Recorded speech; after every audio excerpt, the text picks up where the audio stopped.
Welcome dear students in Ritika mathematics class. I hope you all are fit and fine. So let's start today video, and today we will do exercise 3.1 chapter number 3 trigonometric function, class 11th maths, and exercise 3.1 question number 5th and 6th and 7th, and these are last question of this exercise. So चलिए start करते हैं.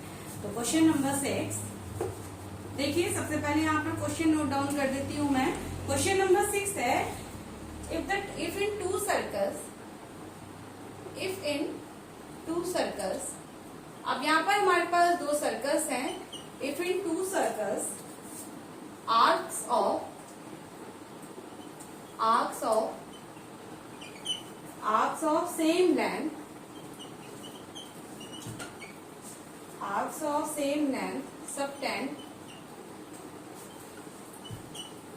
subtend angles 60 degree and 70 degree at the center.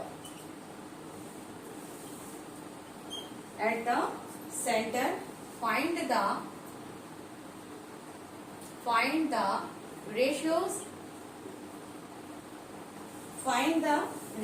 of their radii.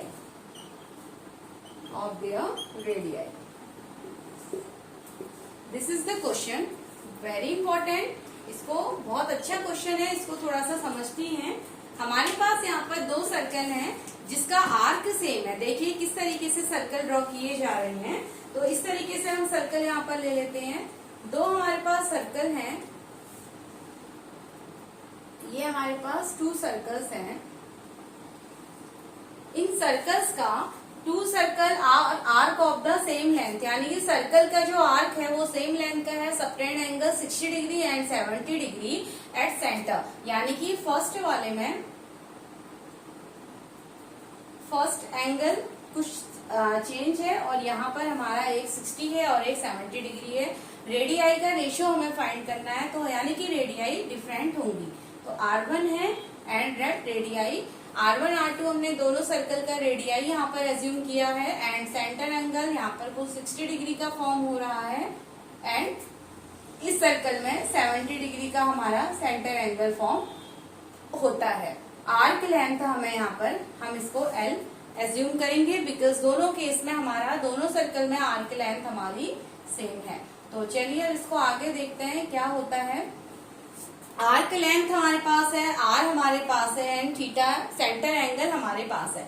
तो जो formula हमारा use होगा वो तो यहाँ पर theta equals to L upon R हमारा फॉर्मूला यूज होना है, जहाँ पर थीटा हमारा क्या होता है, रेडियन में होता है. तो सबसे पहले हमें यहाँ पर थीटा एंगल जो दिए गए हैं वो डिग्री में दिए गए हैं, तो दोनों को पहले हम रेडियन में कन्वर्ट करते हैं. तो हमें पता है रेडियन में कन्वर्ट करने के लिए यानी कि देखिए 180 degree is equals to pi radian. तो 1 degree is equals to pi upon 180 radian. तो 60 डिग्री यानी कि 60 डिग्री क्या हो जाएगा, पाई upon 180 into 60 degree, that is pi by 3 radian. तो पहला एंगल ये तो हमारा रेडियन में आता है, pi by 3 radian. And second हमारे पास जो एंगल 70 डिग्री, तो 1 डिग्री ऐसे ही हम निकाल लेंगे. देखिए 1 degree is equal to pi upon 180 radian होता है, पाई अपॉन 180 रेडियन. तो 70 डिग्री क्या हो जाएगा, यहाँ से 70 डिग्री पाई अपॉन 180 इंटू 70, 0 से 0 कैंसिल, तो ये हो जाएगा 7 पाई अपॉन 18 रेडियन. क्या हो गया हमारा ये 7 पाई अपॉन 18 रेडियन. तो यानी कि हमने दोनों एंगल्स की वैल्यू पहले तो हमने रेडियन में फाइंड कर ली है. अब हमारे पास थीटा हमारे पास है, आर्क लेंथ सेम है, आर्क लेंथ यानी कि L दोनों का इक्वल है. तो L इक्वल्स टू क्या हो जाएगा, थीटा एंड R. तो एक के लिए हमने R1 लिया है एंड सेकेंड केस में ये theta 1 theta and this is R2. तो चलिए यानी कि आर्क लेंथ सेम है, तो अब हम इन दोनों को क्या कर लेते हैं, इक्वल रख सकते हैं. तो फर्स्ट सर्कल का थीटा 1 R1 इक्वल्स टू हो जाएगा थीटा 2 R2 के.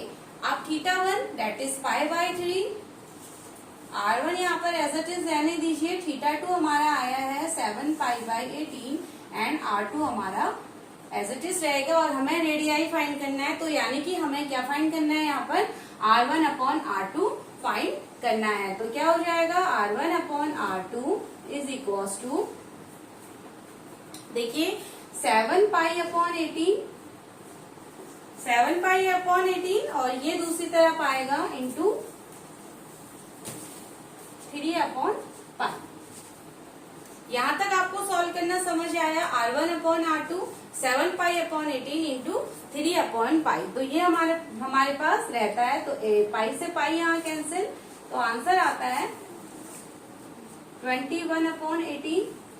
इसको फर्दर सिंप्लीफाई हम कर सकते हैं, 3 के मल्टीपल है तो 3 से हम इसको डिवाइड करेंगे तो आंसर हो जाएगा 7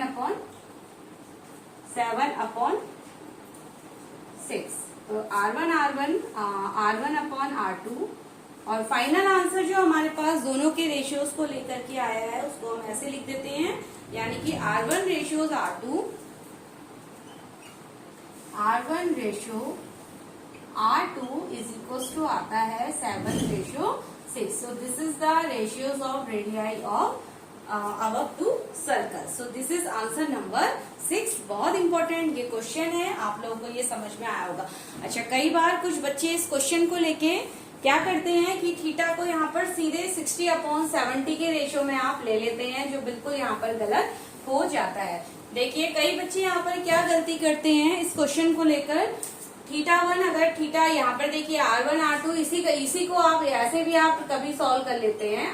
θ1 इज इक्वल टू इसको θ2 मानते हैं, तो θ2 R2, θ1 आप क्या ले लेते हैं 60 अपॉन R1 एंड यहाँ पर 70 डिग्री अपॉन इंटू R2। तो R1 अपॉन R2 आपका यहाँ पर 70 डिग्री अपॉन 60 यानी कि 7 अपॉन 6 करके भी आप आंसर फाइंड कर लेते हैं, जो टोटली रॉन्ग है। आपको ये बात को हमेशा रिमेम्बर रखना है कि जो हमारा L अपॉन R यानी कि इस फॉर्मूला को जब हम यूज करते हैं तो थीटा हमारा डिग्री में नहीं होता, उस कंडीशन में थीटा हमेशा हमारा रेडियन में होना चाहिए, तभी आप theta equals to L upon R formula का यूज कर पाते हैं। So this is question number 6। Now come to the question number 7 and this is the last question of this exercise 3.1। Question number 7 हमारा क्या कहता है, देखिए क्वेश्चन नंबर 7 को समझ लेते हैं। क्वेश्चन है देखिए 7 question, find the angle in radian through which a pendulum swings. Question को यहाँ पर राइट डाउन करते हैं। चलिए 7 question, find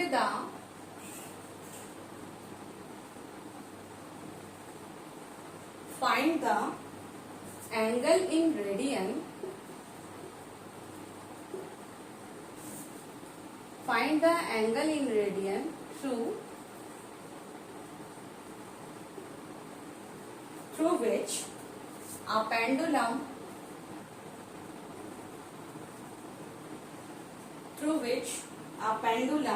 swings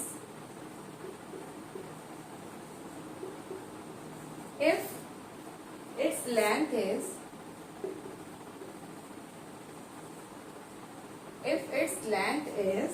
75 centimeter and a tip describes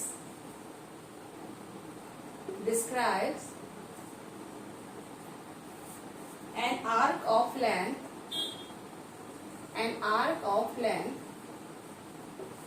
क्या है लेंथ देख लीजिए। फर्स्ट कंडीशन में है 10 सेंटीमीटर, सेकेंड कंडीशन में लेंथ है 15 सेंटीमीटर एंड थर्ड कंडीशन में जो लेंथ हमारी है दैट इज 21 सेंटीमीटर। तो ये हमारा क्वेश्चन है। अब क्या है आपका, देखो find the angle in radian through which, angle radian में हमें फाइंड करना है। फॉर्मूला मैं आपको पहले ही बता देती हूँ क्या इस क्वेश्चन में अप्लाई होगा। रेडियन में एंगल है through which a pendulum swings. अब पेंडुलम आपको पता है, पेंडुलम आपने देखा होगा हमारे घड़ी के जो पहले से घड़ी आती थी हमारी, जो वॉल में हम घड़ी हैंग करते हैं, देखिए उसका कुछ इस तरीके से पेंडुलम होता है। तो ये हमारा पेंडुलम है और ये पेंडुलम स्विंग करता है, यानी कि कभी इधर जाता है और कभी इधर जाता है। तो इस तरीके से जब ये पेंडुलम हमारा स्विंग करता है तो इसकी लेंथ हमेशा क्या है, लेंथ है 75 सेंटीमीटर, यानी कि ये 75 सेंटीमीटर फिक्स है। This is again 75 and 75 centimetre and the tip describes an arc. अब जो ये आर्क लेंथ है, टिप ये है, इसकी जो आर्क लेंथ है वो फर्स्ट कंडीशन में क्या है 10 सेंटीमीटर, यानी कि फर्स्ट कंडीशन में 10 सेंटीमीटर, सेकंड कंडीशन में क्या हो जाती है 15 centimetre and third first condition, second condition and third condition में क्या हो जाता है 21 सेंटीमीटर। ये तो हमारी कंडीशन वाइज इसकी आर्क लेंथ चेंज होती है, वाइल हमारा जो लेंथ यानी कि जो रेडियस होगा वो हमेशा फिक्स है 75 सेंटीमीटर। तो यहाँ पर ये जो लेंथ है ये रेडियस का वर्क करेगी और हमें क्या फाइंड करना है, एंगल यानी कि थीटा, रेडियन में ऑटोमेटिक आ जाता है, तो theta is equal to L upon R. इस फॉर्मूले का हम यहाँ पर यूज करते हैं, वेयर एल क्या है, L is equal to first case में है L is 10 centimetre and R हमारा क्या होता है 75 सेंटीमीटर। तो फर्स्ट केस में देखते हैं थीटा क्या आता है 10 अपॉन 75। इसको आप सॉल्व कर लेंगे तो क्या हो जाएगा 10 अपॉन 75। देखिए इसको सॉल्व कर लीजिए, 2 से ये 5 से हमारा चला जाएगा, 2 5 2/13, यानी कि थीटा फर्स्ट केस में जो हमारा थीटा आ रहा है वो है 2/13 रेडियन। ऐसे ही आप सेकंड केस में क्या करेंगे, देन 15 अपॉन 75 करेंगे तो फर्स्ट कंडीशन का जो थीटा आता है वो हमारा 2/13 रेडियन। अब सेकंड केस में जो थीटा आएगा दैट इज 15 अपॉन 75, तो क्या हो जाएगा 1/5 रेडियन। ये हमारा सेकंड केस। तो इस तरीके से एंड ऐसे ही थर्ड केस में 21 अपॉन 75 करेंगे तो आपको वहां पर एंगल की वैल्यू पता चल जाती है। तो this is the 7th question and last question of exercise 3.1. So in next video we will further proceed exercise 3.2 and introduction part. So please be continue.